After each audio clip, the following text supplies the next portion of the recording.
I'm just gonna preemptively say that I'm pretty sure most of what we'll talk about tonight, most people already know. I don't think, especially when it comes to nutrition, there are a lot of basics that people know. Like people will know to eat fruits and vegetables, right? It's pretty basic to drink water, to exercise. People know those types of things, right? But I'm hoping that we can just like talk a little bit like deeper on certain aspects of those basics that people know. And I really, really want it to be kind of like an open discussion. So if you have a question about something, just like either shout it out or raise your hand or whatever. I don't think you need to raise your hand because we're like a chill group here. So yeah. So just shout out your questions. And before we get into the actual like the food part of this, I did want to first things related to the spirituality of fasting, and I wanted to share a couple quotes. And the first one is, "Man as God's image is body and soul, and they interact and ascend toward God." So the reason why I wanted to share this quote is because a lot of times when it comes to like taking care of your physical body, I think sometimes it gets put in the back burner when it comes to our spiritual lives, because there tends to be a disconnect with the body and the soul. But actually, you can very much see in our Orthodox tradition that there's a huge connection between the body and the soul. And that's specifically, you can see that through fasting. I mean, why would we need to physically fast if the body and soul aren't connected, right? So we can't separate our mind from our body from our soul. Those things are, all three of those pieces of who we are very, very heavily connected. And we'll talk a little bit more about that connection and how food specifically supports our mind and our souls too. So this is going to be like very nutrition heavy, but I wanted to really highlight the spiritual aspects too, because the end of this, like the end all be all of the nutrition piece of this, is not just for the body. So I want you, as we're talking about all of this, I want you to keep in mind that everything we give to our bodies supports our souls and supports our minds as well. So that's why I am so passionate about this particular topic, and why I'm very sad that this gets kind of like neglected. Almost, I feel like it gets neglected the most in our daily lives, and also just in the realm of our like religious and spiritual lives. I think this aspect gets missed a lot. And then the second quote is, "You must teach yourself how to eat less, but with discernment, insofar as your work allows. The measure of temperance should be such that after lunch you want to pray." And that's St. Silouan the Athonite. I really love this quote because basically it's showing, first of all, that there isn't a very clear prescription about how all of us should eat, and how much all of us should eat and what we should all eat. And that's actually, even from a scientific perspective, when people come out with fad diets or maybe not even a fad diet, but just like a diet or some way to like eat, and they promote it, and celebrities are promoting it, whatever, they kind of make it seem like it's one size fits all, and like everyone can do it and everyone will get results. If you see a diet that says that, run away in the opposite direction of it, because most likely well, I can just tell you, like, all of us are so unique. Our body, our metabolism, our like what our body deficient, because just from the sole fact that each of us have different like deficiencies means that we need different foods to operate at the highest levels. So hi. So I really enjoy this quote because Saint Silouan is saying, basically, no matter what you do, no matter your version of fasting and what you eat and how much you eat, basically after a meal, you should feel light enough that, and like happy enough that you want to pray. Like you still have a motivation to connect with God. Sometimes you can, when we're in a feasting, especially in feasting period, where like we could like totally indulge in something and all you want to do after is just lay down. You don't want to think about anything else and you just want to just veg out, So that's one part of fasting. And then I wanted to highlight a couple things too about fasting. And it's really that when we're decreasing food and changing our food, it's not just you're doing less of something and that's it. We should be replacing the physical. Like when we're restricting the physical, we should be, increasing other aspects of our life. And so during fasting, we decrease food, thoughts about food. We decrease focus on ourselves. We decrease our worries and our control, like our need for controlling situations. And then we increase giving to the poor, time for those who are lonely, prayers, and practicing love. So those are things. And I thought, there's a bunch of stories about like people who are seeking to be close to God and what that means and what that looks like. But in the end of the day, the biggest thing that'll stop us from being close to God is how full we are with other things, whatever that is. Like it could be, and of course, food is just like the bottom of the ladder, like first rung of the ladder of what that could be. So the church uses food and fasting from food as like the entryway of us understanding how to empty ourselves. So, yeah, okay. So that's just a little bit of spiritual background. And then now we're going to get into the food stuff. Okay, so raise your hand or let me know if you get stressed when a fast is coming up. Kind of. I know that I definitely used to. I don't anymore because I basically crave like fasting foods anyway, and I'm a weirdo now, but it was very stressful for me for a very long time. Does Maggie, can you tell me like what stresses you out the most? Yeah. Yeah, you can for the recording if you want. Yeah, figuring out what to eat.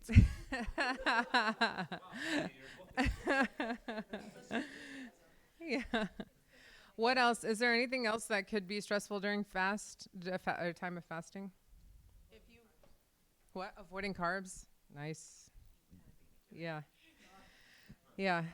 I totally hear you. Okay, so we're going to definitely talk about those things. So what I'm planning on doing, so this first part of it, we're going to talk about specifically during a fast. Now, I want you to keep in mind that the goal is that we take all of this and even put it when we're fasting and apply it when we're in seasons of feast as well. So this isn't because I know sometimes in the Coptic world, I have some Coptic friends and family members who are not here today, who I know it's not you because you eat salad all the time, Dad. But I do have a lot of Coptic people in my life who, like, if it's a feast day, or if just season of feasting, like the Holy 50, they don't want to see anything green, like nothing green on their plate. They don't want to touch it. I'm not calling anyone out. I don't know anyone's like preferences here, but.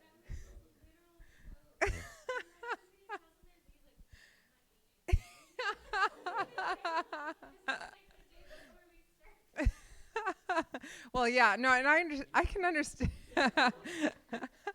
And I definitely get it. Listen, like at the end of the day, our fasting calendar in the Coptic world is 2/3 of the year we're fasting. So I do understand. And honestly, most people who are not, who don't have fasting as a part of their practice, maybe they're not Orthodox, maybe whatever, if that's not part of their practice, they don't have that like built into their lives. So we do have an advantage that we have built-in times, especially if we do like adhere to it. We do have that advantage. But I hope that you can be convinced that even during times of feasts, you will just incorporate incorporate greens every once in a while. I can't say every day. That is the goal, but so what I want to do is give you the tools to help you during times of fast to understand how to build a nourishing meal without having to go to like bread all the time or pasta all the time or rice. You know, I know that like I know a signature Coptic fasting meal that I've encountered many times is like French fries in pita bread with some tahini, you know, like I've seen that, or ketchup, you know, whatever you prefer, but I've seen that multiple times. There's also like, you know, the potatoes, sliced potatoes and tomato sauce with the rice on the side, or bamia with rice. Like, and don't get me wrong, those things, they have their place. They can be very, very filling, and they're easy to make. They're quick. And all those things are good. So I want you to also understand not to feel scared of like those types of carbohydrates. But the thing is that not all carbs are created equally. So especially if we are not active, like if we're not physically active throughout the week, if you're not able to work out, or if you are sedentary and you have to sit at your computer all day, those types of things, those carbs like the potatoes, the rice and the bread and pasta, they're not going to do your body much help. Like those are good for energy if you're physically active. So I want you to think of it as a certain type of fuel for a certain type of lifestyle.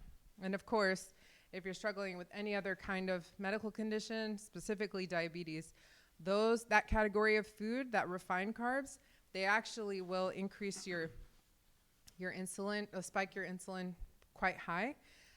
So that's definitely something you should avoid. So what we're going to talk about is these 3 building blocks of a nourishing meal, which includes plants, protein and fat, and whole foods. And I don't mean the grocery store, I mean unprocessed foods. So we'll talk about each one. I know, exactly. Sponsored. This talk is actually sponsored. No, I'm just kidding. I wish though. Okay, so plants. Like Stacy. Plants. So this is what I mean by like, everybody knows you're supposed to eat vegetables, right? But which vegetables? How many vegetables? My answer to that is eat all of them. Eat anything that you can find. If there's one that you like, definitely you can stick to that. But variety is so, so important. And at the end, I'm going to go through this little packet. There's a page in here that I really, really love that highlights vegetables and fruits and how each one really contributes to your health. The thing about some vegetables, if you go to the grocery store, like oftentimes people will just stick to what they know and maybe not want to try a different one. I'm curious, how many people here like use bok choy in any kind of dish or anything like that? Using what? Yeah, okay. How many people know what bok choy is? Okay, there you go. So it's a really delicious green, in my opinion. A lot of times, a lot of Asian dishes have them. So I know some people here who wouldn't probably have them. But the thing about it is it's such a nutrient dense green, and it's very easy to use. It's basically just chop it up, saute it, you know, and we'll talk about which oils to use too, because that's important. And you can put other things like my biggest thing when it comes to vegetables is if you put vegetables in your favorite sauce, like think about, I don't know if you can tolerate tomato sauce. Some people, it gives them heartburn, but if you like tomato sauce, or like a marinara sauce or something like that, you can make an amazing like stir fry type of thing with like 6, 7, 8 different types of vegetables and tomato sauce, and it's usually pretty good. I mean, it just depends on, and there's also, I will say, sometimes people don't season things, and so that makes poor vegetables look pathetic.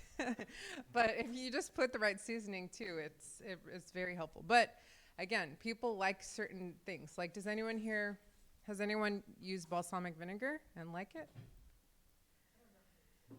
Okay, well, I highly recommend pairing a vinegar with an olive oil. because the fat and the acidity of both of them together actually make a really great tasting combination. And I have done maybe 15 to 20 different types of salads, and I always use olive oil with balsamic together, and it really gives it's nice tang. It's really good. So that's an option.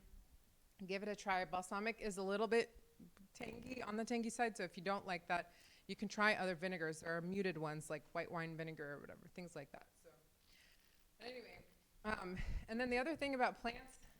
Oh yeah. No, I was gonna say. Whenever you're referencing like taking salt, bok choy and sautéing it and mixing with other vegetables, just putting it in like a marinara sauce, are you saying it in a sense of that being a dish straight that you eat by itself to be like satisfied, or are you talking about that with rice? Well, either way, but I would say the thing about it is if you stick with one vegetable, like let's say you just saute bok choy and you put some marinara sauce. That to me, that would be like a topping for rice, like, you know. But the key to vegetables, and what's really, to me, what I love so much about them is you can eat all of them. You can eat a ton. Like you can cut 6 different types of vegetables, saute them all, put some marinara sauce, and make a massive bowl. Like, you know what I'm saying? So keep eating the vegetables until you get full. You know, that's the thing. With the rice, you'd probably get fuller faster, and you can just put a little bit of vegetables on it, and that's it, right? But the vegetables, you know, and you can do, listen, I mean, right, getting away from rice and pasta during the fast is very hard. So I'm not saying you should do it like, you know, cold turkey, but what you could try is do less rice the first week, like do 3/4 of what you normally would do, and then add like double the vegetables. Because the vegetables, the amount of fiber and water that are in them actually will fill you up. But our problem is we don't eat enough of it. So when you look at a salad that's in a little bowl, you're like, it's like nothing. What's that gonna do? You should see, my dad is a witness. You should see the size of my salad bowls at home. And actually, I have to admit, I'm super nerd. As I was like finishing up this PowerPoint, I was all the talk about plants. I was like craving vegetables, so I made myself like a huge salad. I was gonna take a picture and show it to you guys for proof, but anyway. So What'd you put in it? what? What'd you put in it? Tell us. Literally, oh well, Dad chopped most of them, but honestly, cucumbers, cabbage, broccoli, tomato, carrots, celery. What else was in there? Peppers, red pepper. Literally, it's a rainbow, and that's what I go for. The thing is, I will tell you too, some people get really hung up on recipes, and recipes can be really helpful. We're actually going to do an exercise where I'm going to show you 2 Fatari recipes, and we're going to talk about how to like veganize it. Because I don't want you to feel overwhelmed when you're making fasting food, because you can literally pull up 98% of recipes out there, and you can find a way to make it vegan. So I'll show you what I did. Can I add the word fennel? Oh, fennel. Did you add fennel to it? Add this one. Oh, okay. Yeah. Well, Anybody fennel know is the like fennel? fennel is great. It looks like a tree at the grocery store, so it's a little freaky. But you just, anyway, all that to say, you gotta experiment. You don't know what vegetable combinations that you'll actually like if you don't try. And I will say too, it is time consuming on the front end when you're experimenting and trying to figure things out. But now it's like, it takes no time for me at all to figure out what to make, how to put things together, because this has been a 11, 12-year journey for me. So, and it took me a long time to get out of this habit where during the fast, I have to eat rice, I have to eat pasta, like kushri. Kushri is like carbs on top of carbs on top of carbs. And again, like if you're jogging every day or if you're working out every day, that actually can be great fuel, because you need that type of carbohydrates to to get glycogen in your muscles to continue doing that thing. But a lot of us in our lives today, it's just a reality of the situation. We're not able to do that. So, and there's a place. I'm not telling you to be afraid of carbs, please. And also know that carbs are much more than just rice, bread, pasta. Carbs, vegetables have carbs, and fruit has carbs. So we use that word, and people usually think of one thing, but we have to be specific about what we mean. And then I also wanted to say, you know, the original design of our relationship with God was where Adam and Eve were. And that was, where did they live? In a garden. Eden. And that really means something. Like, we have to think about that. God placed the first two humans in the midst of everything they needed, you know? And they weren't eating meat at the time, right? They weren't eating any animal products, actually. So I want you to think about that. Like, this is also part of our spirituality when it comes to food. I want you to think of, like, the original design was that we were made to eat plants. And the reason why is because they actually have everything that we need for our cells to be the absolute most vibrant and energetic that it needs to be. So that's another thing that, and like also the church prescribes fasting for us because, of course, because Christ made the example of fasting, but the whole point of our lives on earth is that we go back to what our original relationship with God was, you know, and that includes like what we eat. And it's not because it's not supposed to be a punishment, you know, and it could feel like that because our taste buds are used to certain things now. But if you get yourself into the habit where you're thinking of plants and fruits and vegetables as literal, like the premium fuel for my cells and my body so that I could give back, so that I could serve, so that I could be whoever I need to be in whatever family unit I exist in, those types of things, it'll motivate us more, I think, in theory, to try to incorporate those things that God originally had for us.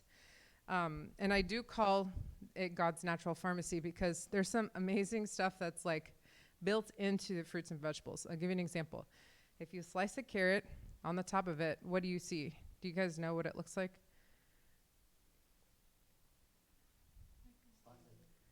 Yes. No.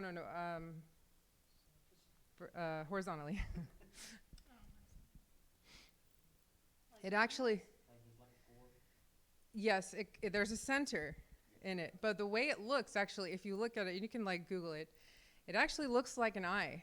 Like there's like an iris, there's a pupil. It's very, very, and there's like the little striations where your blood vessels are. Most people know that eating carrots has beta carotene, vitamin A, very good for your eyes specifically, and in your vision. So it's pretty cool. It's like built in that way. Another thing, celery. What is celery? If you think of celery, what does it look like in your body?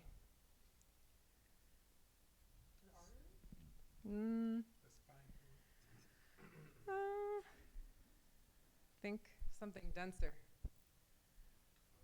Yeah, it looks like a bone. Actually, a long celery. And celery has selenium in it, which is actually it's better for you than calcium is even for your bone. Celery is it has a lot of building blocks for the strength of your bone. There's some other things. Tomato, if you cut a tomato, it actually has 4 chambers in it. And what else in your body has 4 chambers? Your heart. Yeah, and actually tomatoes have lycopene in them, which is specifically good for heart health. So it's just really, I think it's kind of like God is just being cute when he does stuff like that. But there's another thing, walnuts. If you crack a whole walnut and you look at it intact, it looks like your brain. Exactly. It has 2 hemispheres. It literally looks like a human brain. And it has tons of omega-3s and omega-6s and omega-9s, which is amazing for brain health. Super cool. Yeah, it's kind of nerdy, but yeah. Okay, now protein and fat. So I think to me, the protein part and the fat probably could be the most tricky during the fast. So protein, I think a lot of us, when we think of protein, what do you usually think of? Meat. Yeah. Steak. Yeah. Yeah. I mean, that's natural because those things, the animal products, have the biggest bang for your buck when it comes to protein. Steak. Yes. So, of course, you can eat less of meat and get more of protein than you would like a bowl of lentils or whatever. But I will tell you, the protein that is in legumes is kind of just another word for beans, and nuts and and beans and tofu and peas and things like that, the protein in those items are actually more readily and easily processed by your body. So to me, again, the beauty of it is you can eat more of these things because they have like a higher nutrient density profile. So, but I know that typically meat tastes better to all of us, and it's easier to eat more meat because it's just delicious and usually in a bunch of salt and sugar and whatever else. So, but I want to tell you, so lentils actually they are the most nutrient dense protein on the face of the planet. They have like per ounce or per gram, they have the most nutrients in any protein source on earth. Okay, so whenever your parents used to make you the bowl of oats and you're like, I don't want oats again, that actually there was some very like old traditional wisdom in a bowl of oats that really nourishes your body. And then something else to think about is like nuts and nut butters. Something to be careful though with nut butters, like peanut butter and things like that, is a lot of times what's available readily on grocery shelves is the peanut butter or the almond butter that has sugar in it. It's highly, highly processed. Like I had a friend who had a peanut allergy, but he could eat peanut butter. Like Jif, you know. That's concerning, okay? We need to think about that. Like EpiPen, peanut allergy, okay? That's a little bit nerve-wracking, in my opinion. The Jiffy one? Yeah. So, but again, and this is like, the thing is like, it could be daunting to think about, I don't want to change everything I eat because I like the stuff that I like, and I go to it because I like it. And all of us have really busy lives, and things can get stressful. The last thing you want to do is have to overthink your food. I totally get it. But I highly suggest that you just pick one thing and use the Lenten period to do this. Pick one thing per week during a fast to change or to alter or try to, like, even if it's just your peanut butter, like this coming week, if it's just peanut butter, go to the grocery store and look for something that's the least processed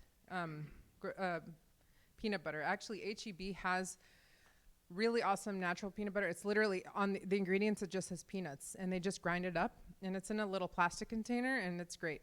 Same with Kroger. At Kroger too. So, and that could be just something you do. You can do half Jif, half natural peanut butter, you know, just to start off, and then do 3/4, and then do the whole thing. So, All our life we've never known what real peanut butter tastes like. yeah, basically.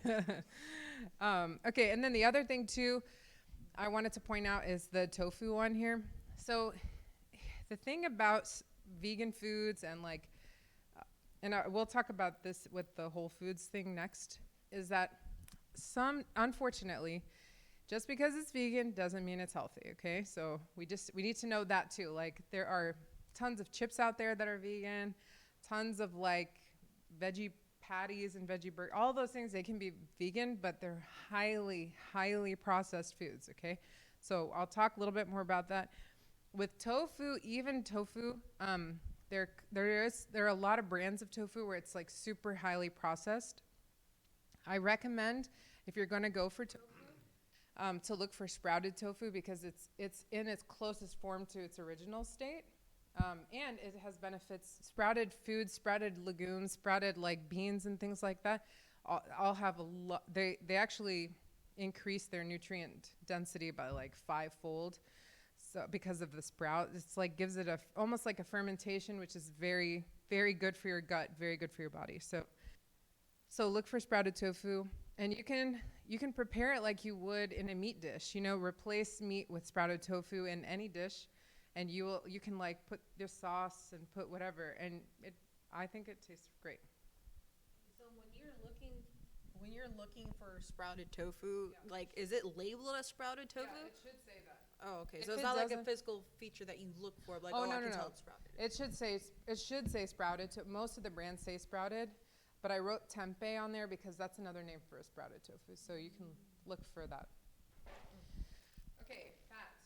Now, I know a lot of us like to saute our stuff in olive oil when it comes to the fast, but I just want to tell you, I highly, highly, highly, highly recommend that you do not use olive oil to saute anything. Olive oil, especially extra virgin olive oil that's cold pressed, which is highly recommended, because again, you're going to find this theme. It's in its most natural state. That's what we're getting to. And honestly, if you think about food just with that one principle, if you think, am I eating food in its most natural state?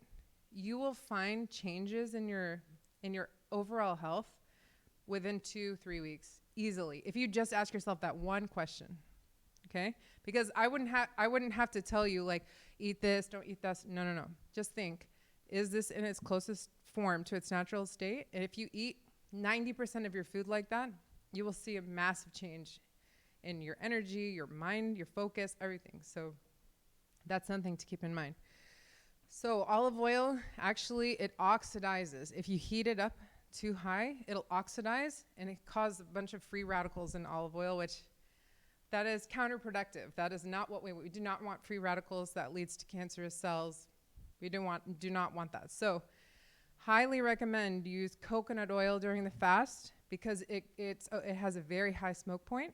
And actually, if you get refined coconut oil, that actually has the least amount of coconut taste. I don't mind coconut, and honestly, when I saute vegetables or whatever in coconut oil, I don't really taste it. But some people are very sensitive to coconut oil, so I just wanted to tell you that distinction. Yeah. Avocado oil is okay as well, but I just think I lean towards coconut oil because it's the best with the highest temperature. So I don't have to think about like what temperature is it at.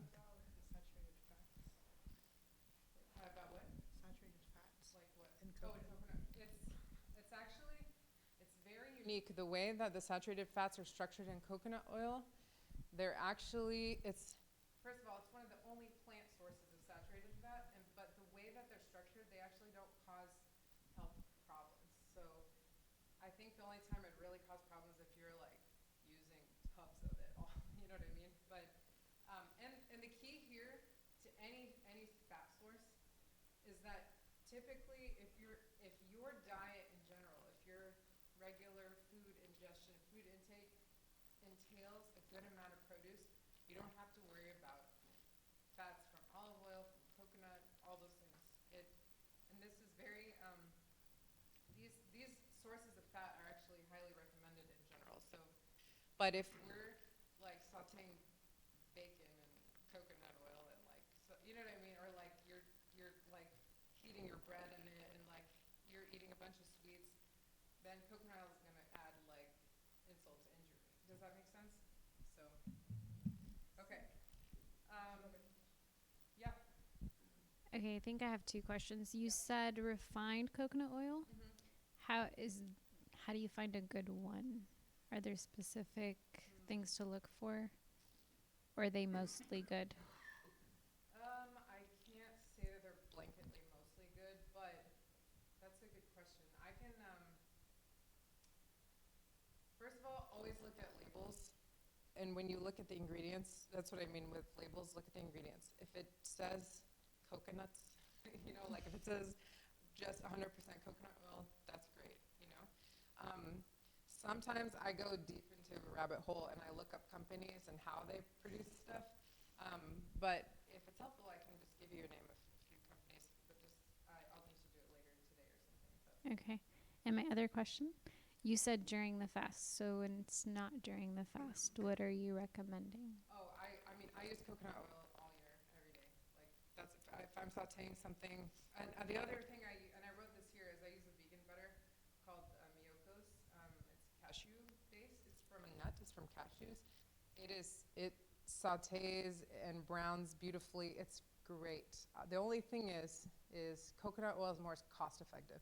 That cashew butter, vegan butter thing, it's still a little bit pricey because not very many people, you know, use it. But I use that year round. I use it in baking. I use it in sauté. So coconut oil or cashew butter, I use those things all the time. And then if I'm not heating it, I use olive oil. Those are my go-tos. Now, one thing I want to point out is I beg you, if you do nothing else during any fast, I just beg you to remove margarine from your life. Please, take margarine out. If you could take Crisco out. I know sometimes some families use Crisco. Please, please take it out. It is probably the number one worst thing for your heart health. So bad for your arteries, so bad for your heart. They're partially hydrogenated oils, which equals in your mind, if you see that, it equals trans fat, and it's like the bulkiest, most artery clogging type of fat you can ever find. So please, if you, nothing else, just eliminate those. That's why I recommend the plant-based oils to use for fat. Wait, is that in regular butter sticks too? It's not. No. It's just margarine. Margarine is straight up chemical. Like, there's nothing real about it. So just delete it. Okay, Whole Foods, we talked about this. Another trick with fasting is there are a lot of vegan substitutes out there now because, like, being vegan can be hip, and, like, some people in the crunchy granola world, they are vegan. So there's a lot of vegan veggie patties and vegan cheese and vegan bacon and vegan deli meat. I don't know if you've seen those things.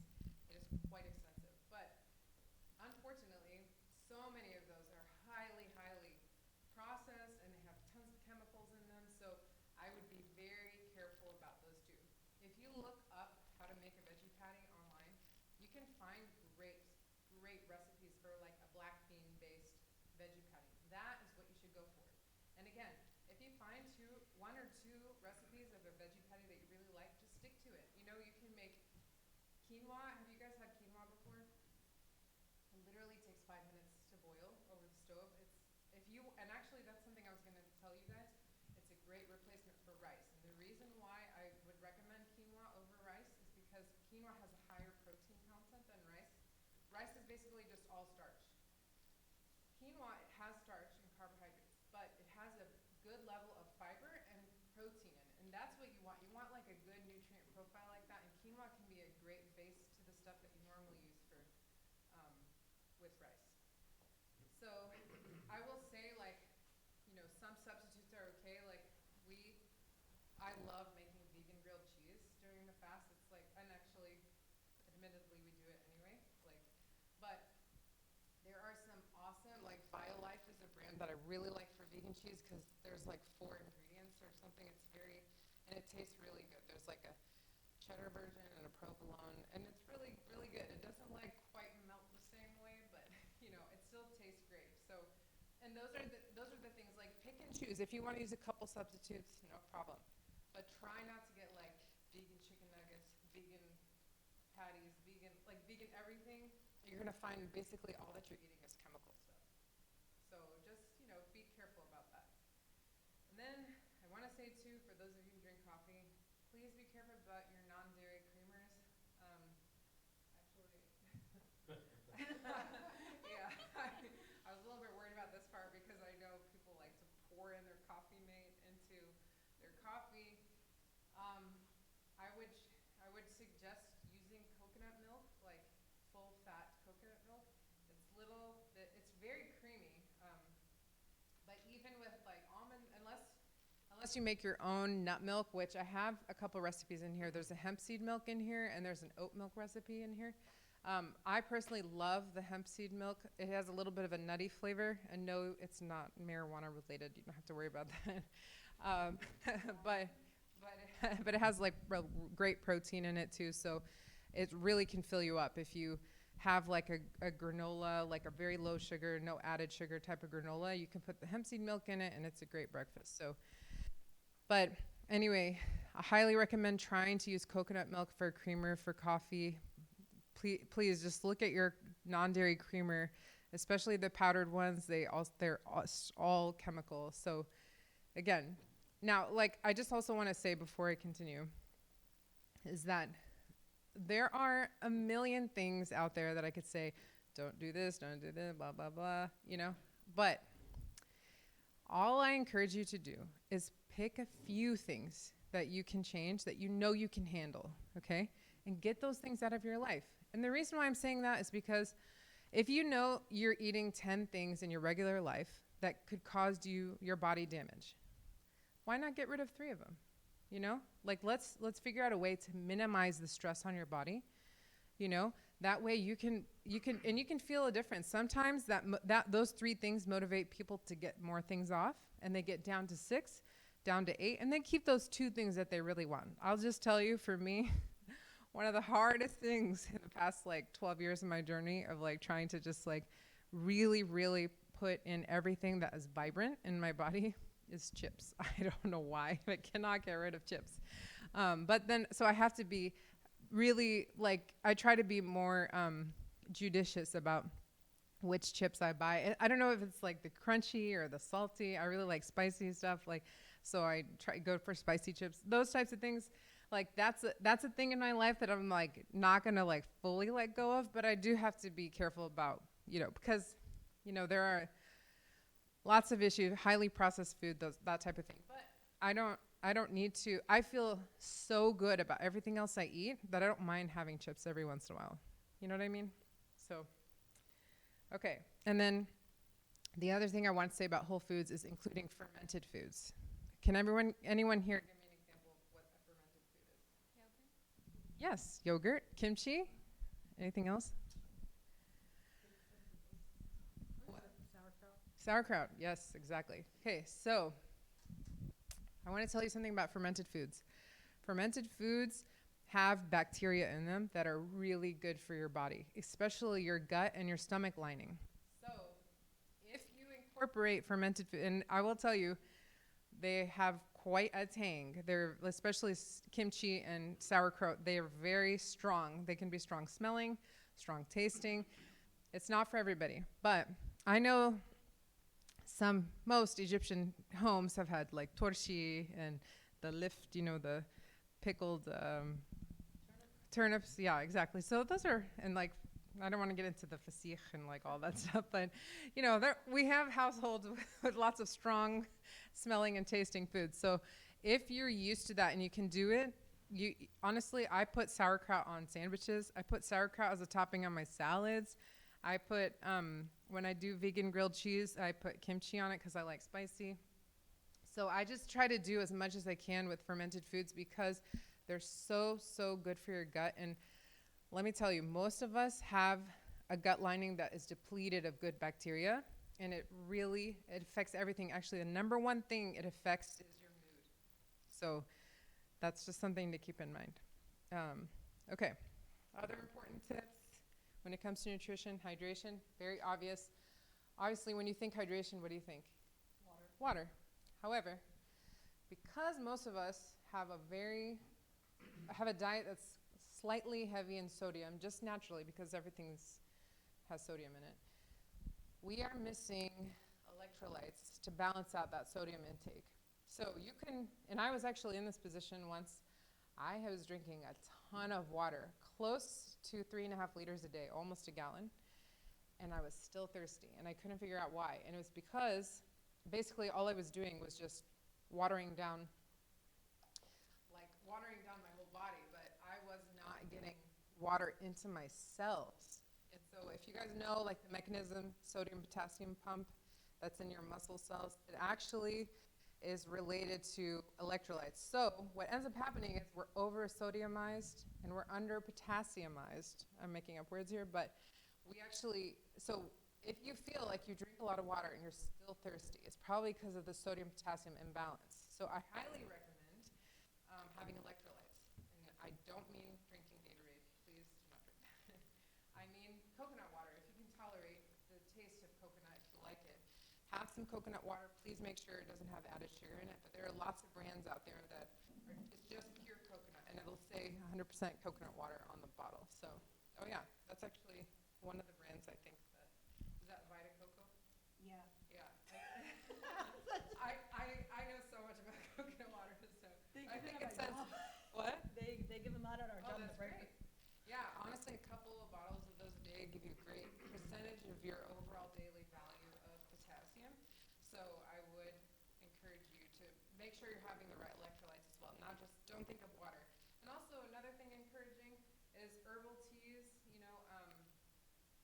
and also your fruits and vegetables. They have water content in them. I mean, cucumber is like 92% water. Lettuce is 98%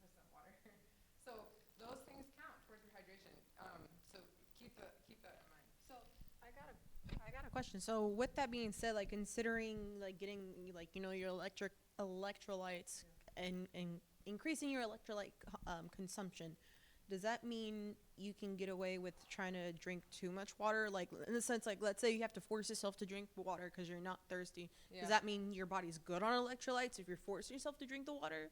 Well, no, not necessarily. It's a great question. I will tell you, a lot of times when you feel thirsty, you're already really dehydrated.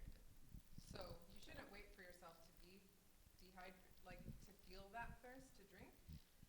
And if you're not feeling thirsty, just have a couple sips. Like you don't have to down yourself with water, but just have a couple sips and also think about your vegetable and fruit content for the day, and it should all add up. So for me, like I guess in my the way I'm thinking, like if I were to just have like a couple of these a day, or like and just like if I drink tea nightly or whatever, I don't have to worry about drinking making sure I drink a whole gallon of water a day like what I used to carry. Yeah, probably not a gallon, but I mean, I wouldn't say I'm not saying coconut water replaces regular water, but I know. But, also, do you like flavor in your water? Like, have you put lemons or oranges or basil? I don't know if that helps, but yeah, if you do 2 liters of water plus coconut water plus fruits and vegetables, you'll be good, And also, another way to think about hydration is you're supposed to do half your weight in ounces of water, or hydrating yourself. Well, no, I doubt it. But you're supposed to cap it at typically for females, you're supposed to cap it at 100 ounces. So that's not a gallon. You'll be surprised if you have any fruits and vegetables throughout the day. You get your water content from that. Then I mentioned the fermented foods and then supplements. So supplements, super controversial topic. I could literally talk about this for a whole another session, but I'm not going to go too deep into it. I just want you to know a couple of things, okay? Be careful about where you get your supplements from, okay? There are tons of companies out there who put junk in their supplements. It's extremely important that you're judicious about which ones you get. I care so much about this. I'll see if maybe, Fetty, if you can give people my cell phone number, my email address, whatever. You can actually take a picture of whatever supplement you're about to take, and I'll look it up. I'll look up manufacturing processes and make sure it's okay. So that's how much I care about it, because I don't want you to think that you're taking something that's helping your body and it's actually hurting you in the end. Unnecessary. I do. I love Pure Encapsulations. It's a really great brand. I also love Mary Ruth. It's an organic brand.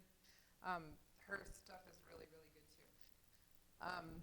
There are some other ones that are out there, but those are the 2 that I usually go to. The other thing about supplements, if you feel and in general during a fast, especially Lenten period, we feel usually sometimes fatigue, especially if you're abstaining.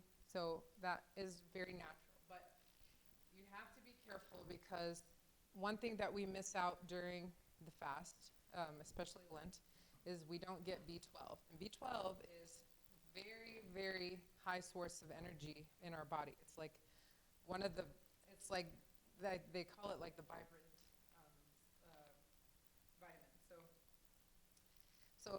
So one thing you can do to get B12 in your diet is use nutritional yeast. I don't know if you've heard of that, but it's actually so good. And actually, it gives kind of a cheesy flavor to things, so you can kind of top your dishes with nutritional yeast.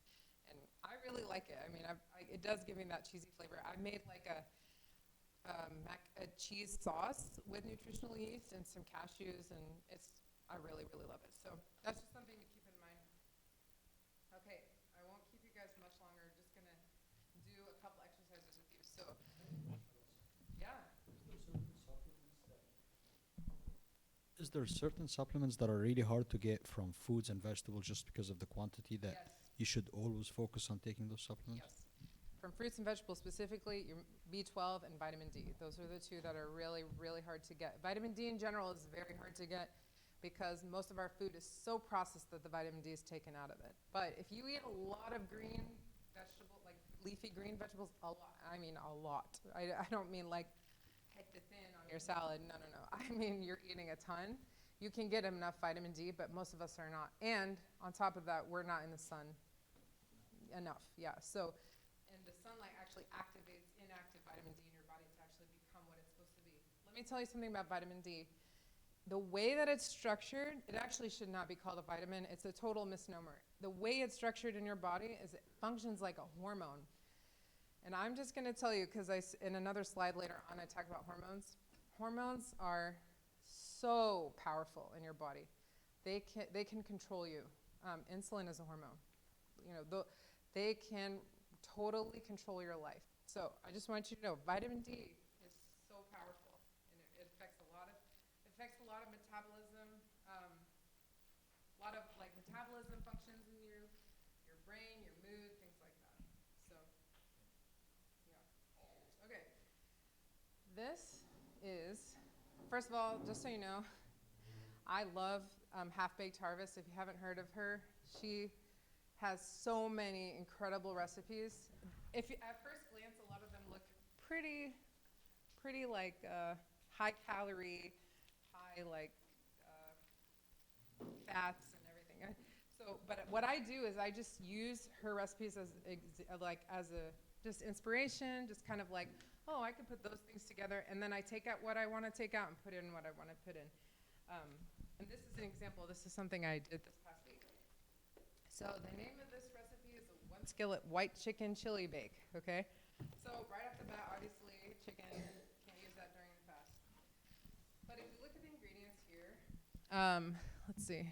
So if you look, like, on the left, olive oil, yellow onion, chicken breast, garlic, peppers, some seasonings, and then on the right, long grain rice, salsa verde, white beans. Really the only thing, and then there's cheese here. The only couple things here that aren't fasting is the chicken and the cheese, right? So what I decided to do was I replaced, what would you think, what's an idea? What do you think we can replace the chicken with here? Tofu? That's an idea. We can do that. Mushrooms? That's a great idea. I didn't even think about that. Mushrooms actually is great, especially with meat, because it does have, mushrooms are known to be a vegetable with a little bit of a meaty texture. So if you saute it enough, it gets kind of like that, it gives it some meaty, obviously not taste like meat, but you know. So what I did was, I actually, I replaced the chicken with black beans. So I put black beans in place of the chicken. And the rice. So I want to tell you guys, there is a rice made out of cognac. I don't know if you've heard of that. Not cognac, the alcohol. Cognac is like a mushroom, seaweed type of thing, okay? It's actually in like Japan, they use this a lot, especially when they're trying to, because they use rice for everything. So if somebody's trying to like kind of like cut back on the starch, they use this cognac-based rice. So I use that rice. It has like 4 grams of carbohydrates per serving, which is like a cup. And that compared to like 44 grams of carbohydrates in rice is a big, massive difference. So I did the black beans and the cognac rice. And then this is when I used some vegan cheese. So it's a substitute that I used, and I used the shredded vegan cheese. And voila, we have the same food, but we just made it vegan. And honestly, I was a little bit nervous about it, but it did end up being good, right, Dad? I enjoyed it. My poor family, they're like guinea pigs for everything. Okay, and then here's another one, because we all need our treats every once in a while. This is a chocolate peanut butter oatmeal bar, and really awesome, so great. Everything on here, actually, what you see, melted coconut oil, old-fashioned oats, almond flour, baking soda, so it's actually gluten-free. Dark chocolate, melted coconut oil, all of it is vegan already, except for, you guys see? Eggs, exactly. And they're, especially when it comes to baking, eggs are one of the easiest things to replace. Did you know for every egg, you can put 2 tablespoons of applesauce, unsweetened applesauce, and it replaces the egg. You can also do something called a Chia Egg, which is just chia seeds, 1 tablespoon of chia seeds, 2.5 tablespoons of water, let it sit for a couple minutes, and it congeals, and it comes that binder. Eggs are just used in baking for a binding agent. So you can use chia seeds. So, and then chia seeds are great because you add omega-3s. So that's just something to keep in mind. Okay. Sorry, I'm trying to go quickly. I'm almost there. So, this is something when it comes to the fast, and also just a quick meal in general, any time of your life. Salads and smoothies are so easy to do. It just takes a little bit of chopping. And honestly, if you want to skip the chopping, get a big food processor, put your stuff in there, hit pulse a few times, and then you're done. You know what I mean? Like, if that's what you want to do, you don't have to chop anything. Sometimes if I'm really pressed for time, I'll take lettuce and I'll hand shred it and just like, put it in a bowl and put all my veggies in there. It's kind of hard with like peppers and stuff, but you can use your, you can like, you don't have to be hung up on, how do I like cook a huge meal and things like that. Salads are great, especially if you have beans already ready to go. Top it with some black beans, some lima beans, some red beans, whatever. And also avocado. Avocado, especially during the fast, is so filling. I like avocado. Does anyone here not like avocado? Because I really don't trust people who don't like avocado. I'm just kidding. Okay, good. We're all safe here. No, avocado is just you don't like it? It's okay, Sheree. Oh, you don't either? I like it, but I like it with lemon. Oh, that's great. Actually, it's good. It's a good combo. Put avocado with lemon. Good idea. I like that. So yeah, that's something. Just you can make your salad look less like sad, if you add those types of things, the beans, the avocado, things like that. And again, experiment with the dressing. For me, dressing is key for salad. Like I just want to I want the tangy, I want it kind of like saucy type of thing. So, and that makes me, I'll just shovel it down, like whatever is on it, or whatever is in it. If I eat salad, I don't feel full. What's wrong am I doing? Well, are you adding protein to it? I have no idea. Yeah, so that's why I'm suggesting adding avocados, or you don't like avocados, so let's skip that. I would put beans on there. Like if you like a black bean or like whatever your favorite, even chickpeas, but put a lot. Like you don't have to be shy about it, just, and that helps it, give it a little bit more density. Yeah, give it a try. Refried beans, yeah. What are your thoughts of just taking?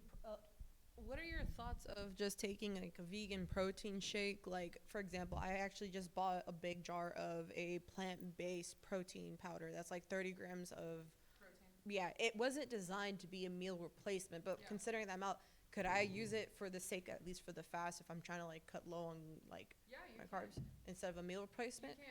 You can. I just would, again, with all the powders, anything processed, just be careful. Just look at the ingredients, look and see, like, are there tons of things on there that they're like 4,000 letters and you can't.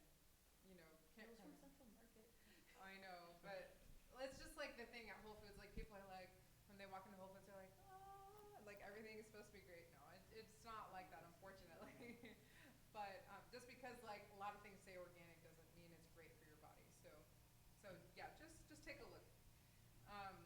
And then also in regards to smoothies, I just want you to know, I actually have a guide in this packet of how to build a better smoothie so that it's like more balanced. So you're not just throwing a bunch of fruit and you're kind of like, you can balance it out, put some good fats in there. And then the other thing that's awesome with smoothies is if you put like a good combination of fruit, you can put spinach, you can put kale, you can put straight vegetables in there. You won't taste it. Like you'll taste the pineapple, you'll taste the banana, you'll taste the mango, you'll taste the whatever. Yeah. I can make one. I have it in pieces. I had to compile different parts, but I can like make it. Those watching on YouTube, you'll find the link in the description. Okay, great. Okay. And then other things to consider in mealtime practices during the fast. Of course, we pray. Sometimes, I don't know about you guys, but sometimes we eat on the go, and we tend to like. Sometimes we're eating in the car. Sometimes we're eating and we're in between things. Or we're standing up and eating, those types of things. Like the fast is a good time to just slow it all down. So obviously a lot of us pray, we'll like throw the sign of the cross, like pray, say our Father in heaven, whatever.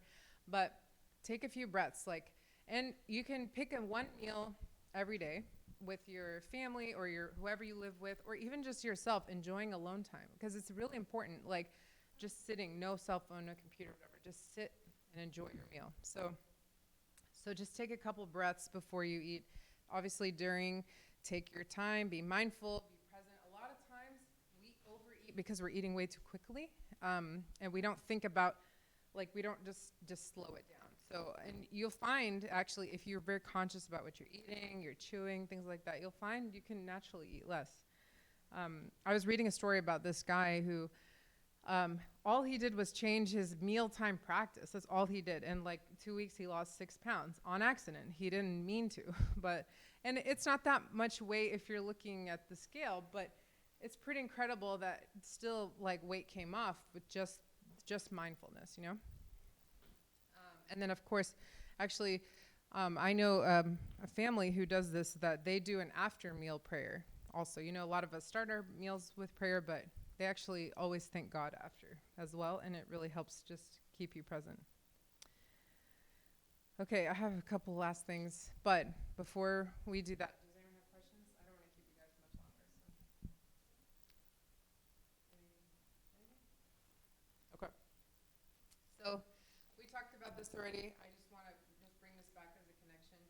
How does nourishing the body nourish the soul? Well, a lot of times, like I was telling you guys about, even our inmates, they had like low-grade depression because they were low on vitamin D. And sometimes we feel like we have like mood swings and attitude issues and like energy level issues. And sometimes we think it's a spiritual problem, you know? Like sometimes we can find ourselves like, I'm snappy at this person, or I'm like, I hate everything and I don't want to talk to anybody, or like, you know, just feeling negativity. That could be a nutrient deficiency. It may not be a spiritual problem. So I just want to highlight that because it's so important that we realize that if we're fueling ourselves correctly, we can actually weed out what is a spiritual problem and what is just a straight up physical issue that we need to address, like almost like a medical thing, you know? You're not you when you're malnutrition. What? You're not you when you're hungry. Yes, you're not you and you're malnourished. Exactly. It's true. And then that goes with sleep and stress, of course. Stress is quite sinister because sometimes you can be stressed and you don't even realize you're stressed. But that throws hormones off. Not getting enough sleep causes all sorts of issues like cognitive problems, of course hormone imbalances as well. All of those things add up. They can be a disaster for us. They really can. And so I know, again, I just want you to think about it. Sometimes you can end up confessing every month or whatever, and you're like, Abuna, I've been angry at this person. And you're like, you need a salad, you know? Like, you may not realize that you have a low energy or a low, like, desire to do anything or to be involved with things because you may be malnourished. And then, how does fasting nourish the soul? Again, this is because eating is something we do every day. It's a basic necessity of life. The act of eating and drinking can be a huge, powerful tool that reminds us to help us to focus on God first. And then also something to think about, fasting also serves a great role of making us conscious of our dependence on God. If we always take our fill of food and drink, we can easily become overconfident in our own abilities, acquiring a false sense of self-sufficiency. So it's pretty amazing like how food is connected to our spirits, our minds, like that. And then just 3 reminders. Please incorporate more plants and keep it simple. You don't have to it doesn't have to be like a gourmet meal every time. And also sometimes those like vegan replacements can like make it, they can be very expensive, for example. Like, so you're spending more during the fast than you are during times of feasting, you know? And that's not what we're supposed to do. We're supposed to be like spending less, making everything simplified. And then of course, love others. And with that, love yourself. Sometimes that's the underlying key to actually feeding yourself well. If you don't love yourself, if you don't see yourself as a premium vehicle, you're not going to give yourself premium fuel, right?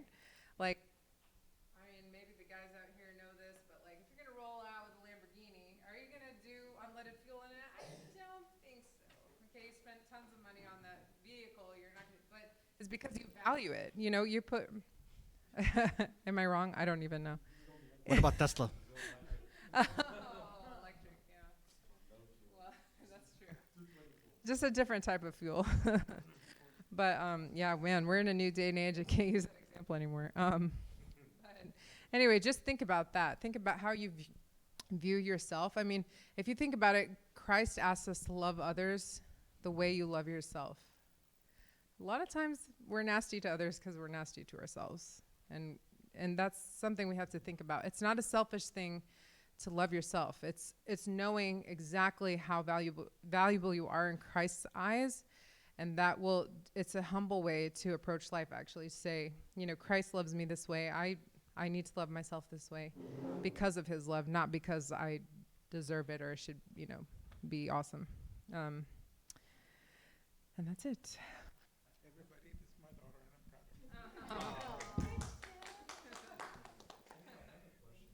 The fruits and the sugar and fruits. Yes. How much can you take, and should you worry about that, or? Excellent question.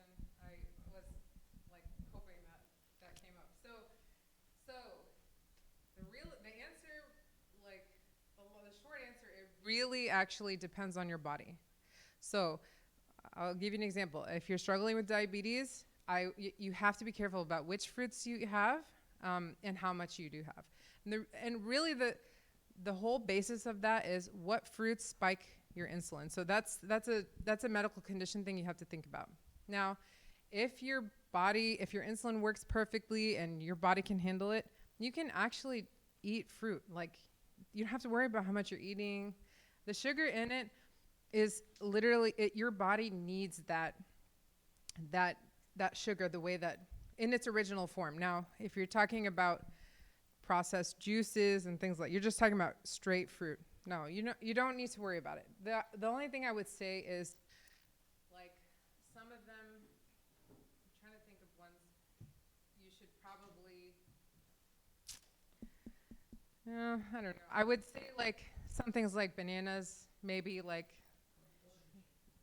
oranges are okay actually. They're because oranges, grapefruits, those citrus ones, they don't spike your insulin as much. So yeah, those are things. And again, I really also think about too, your lifestyle. A lot of times I try to tell people to start their day with fruits, and towards the end of the day, maybe just don't have as much. But even then, I wouldn't stress out too much about fruits. They're very hydrating. They have lots of nutrients in them. So, yeah. You talked about the water and how potassium sodium imbalance. Yeah. If you eat, for example, a banana with some potassium, would that Yeah, balance? absolutely. Okay. Oh, so, yeah. So it doesn't have to be coconut. No, or it doesn't. It can be food that And you. actually, there are lots of nuts with potassium, selenium, all the other electrolytes. Magnesium also is important. I was going to tell you too. That's another magnesium is another thing a lot of us are depleted of because we don't eat enough nuts and beans and legumes. But during the fast, usually it's okay, depending on what you eat, as long as you don't eat pita French fries here, which is all day every day, and kosher. But honestly, try to figure out a way to incorporate lentils in your meals. It doesn't always have to be ads, but you can cook lentils, you can put them on your salad, you can make lentil patties, so good.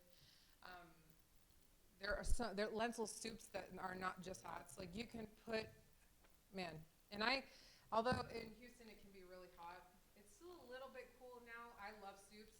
Sometimes soups can make people too hot, but I love soups so much because whatever the base is, whatever your flavoring is, that's what you actually eat, and that's what you taste. So you can put in tons of vegetables and you don't even realize it. So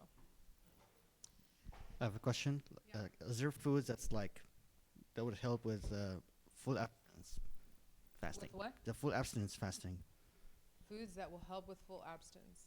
So if you're fasting all day type of thing, or fasting for days at a time? Afternoon, yeah, Through the afternoon, that type of thing?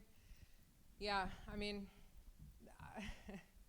lentils. I know I've mentioned lentils a lot, but lentils can really, really take you through to the next day. The reason why is because they have so many nutrients in them. So if you make a bowl of lentils at night it can really power you through all the way till the next evening. So I do highly recommend. And of course, well, you don't like avocados, but nuts also are really, really good because they are high calorie. Nuts are high calorie, high fat, but also very high nutrients. So if you have nuts in the evening too, it can help you get you to the next day. Hopefully that's helpful. The other thing I wanted to tell you is at the end of your packet, there is a recipe in here for a chia seed pudding that is so easy. And actually, my baby 8-month-old, he loves this thing. But it's because it has bananas and he's obsessed with bananas. So there, I know, exactly. There's actually, in the recipe, it says you can add honey. Honestly, if you have ripe enough bananas, it's so sweet. You don't need the honey. But if you like a pudding texture and it's a really good dessert. I use it for breakfast in the morning sometimes, or like even as a late breakfast or lunch. It's good. If you need something sweet, I highly recommend this chia pudding. It's so delicious, and you literally just put it all in a blender and let it sit overnight, and that's it. It's ready to go. So very easy. I love easy stuff. So It sits outside overnight? no, in their fridge. Yeah. So any other? I don't know. Honestly, guys, my biggest struggle was narrowing down all the. There's so much. Like, spent the past 2 years studying all this, and I was like, how am I gonna do it in 1 hour? It's impossible. Yeah. Video series. Yeah. Would you say you can or you can't cook with avocado oil? You can. Yeah, you can.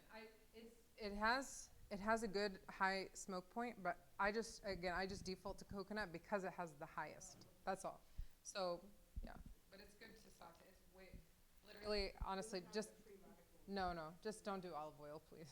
Thank Is there you. anything you can suggest that, with that being said, since coconut oil was your preferred and she's asking about avocado, is there anything else that's among the same level of avocado oil, like that's between your approval, I guess, between avocado oil and coconut With oil? the smoke point? To consider. Sesame seed oil also shouldn't be heated as much.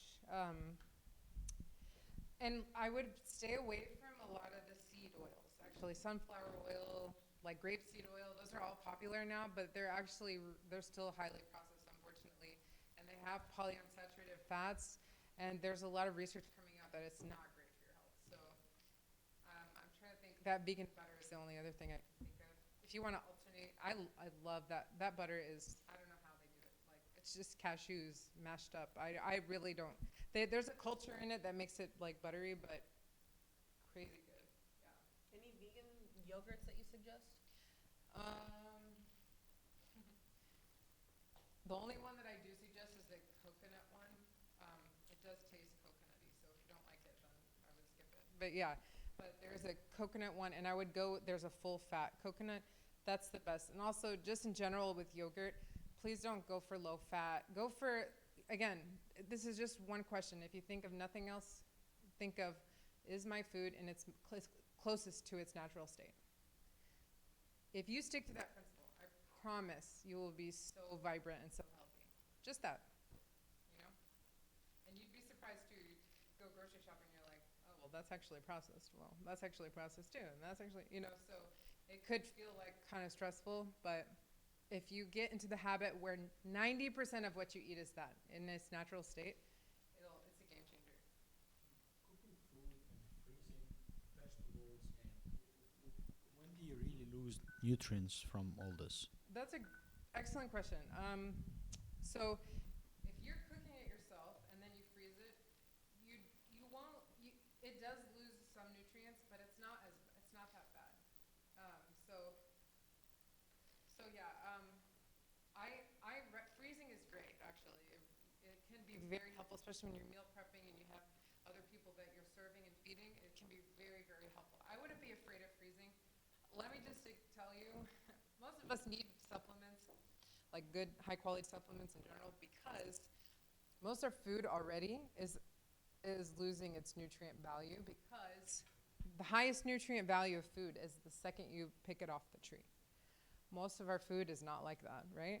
It's shipped from whoever knows where, and it takes how much transit time. So it's already like kind of losing its nutrients. It's not drastic, but you know. And then also when you cook things, it kind of loses nutrients a little bit. So all those things add up, right? But when you freeze it, usually in the moment that you freeze it, you're keeping its integrity. So don't worry too much. Even honestly, guys, frozen vegetables, even if you get it from the store frozen, I was about to say that. Yeah. it's a million times better than the other junk you eat. So I really don't care what form your vegetable comes in. Canned, maybe I don't suggest as much, but even if you have to do that, only because canned usually has chemicals, some sodium, things like that. Definitely no canned fruit because they have so much added sugar and syrup and stuff like that. So, yeah. Thank you. What about cauliflower rice? It's great. Yeah, just make sure, again, on the label, it just says cauliflower. You know, because sometimes it's like, looks like cauliflower rice, but it's something else. Yeah, I have a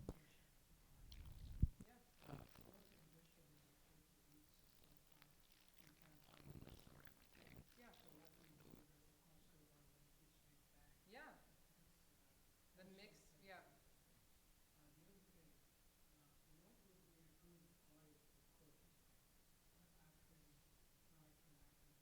Yeah, I know people use vegetable oil. Yeah, that's vegetable oil. No. If you can avoid it, I would avoid canola. Vegetable oil, yeah, it's really, think about it, vegetables don't have oils. You know, I've never, I have to say, honestly, I haven't sauteed or fried falafel in any other oil, so I don't know. I really don't know what I would use. I would try coconut oil just because I think it's the best thing to use when you're heating, but I know it's not going to give the same effect. Oh, yeah. The game has changed. It doesn't The taste the game same. has Yeah. It's not 100% the same, but it's close enough. There you go, air fryer. I saw someone that was deep frying chicken. They were trying to make like a Yeah. buttermilk chicken, and they used avocado oil. Really? Well, I mean, that might, honestly, avocado oil might be an option for falafel. I don't know. Tamia is like there's some things that like Egyptians will not change. It's so mild, like it Yeah, tastes. yeah, it doesn't have a Yeah. overwhelming taste. another question I have in terms of taking supplements, vitamins. Yeah. Like my family doctor would say, take Centrum 50 plus for my Centrum? age. Oh, Yeah, Centrum one enough. Yeah. But my cardiologist said, no, maybe Hassanchi and take anything. What do you think? I really Like- don't like Centrum, but No, but what it has everything. it does, but I think he's asking for a suggestion. for a multivitamin? Yes. Yeah. And like say if I take D3, Yeah. fish oil, C, that's okay. Yeah. Or too much vitamins is no good. Well, it just depends. The It American depends on diet. what combination, what are you using, like that type of thing. If you want, Over-prescribed medicine. I'm trying to think. There is a multivitamin from a brand that I really like, and it has a lot of stuff in it. It's that Pure Encapsulations brand. Do you use Amazon? Do you use Amazon? No, No? my daughter does. It's okay. Oh yeah, you can tell your daughter to order for you. Pure Encapsulations. But I recommend that. They have one specifically for men, and I highly recommend that one. Yeah, no problem. Centrum is. No. Yeah, it has. It's just the formulation, the way it's formulated. It's not bioavailable in your body. It's just so sad. One day a woman or one day a man is as bad as Centrum. There is a vitamin called One Day. Oh, one a day? The Yeah. one a day, yeah. Is that okay? I really don't like it. I'm sorry. I know. I don't want to burst your bubble, but. You take one. The gummies are the worst because they have so much All sugar. right, I do see some fruit back there, so have a wonderful dessert. Thank you. Thanks all for joining. Sorry.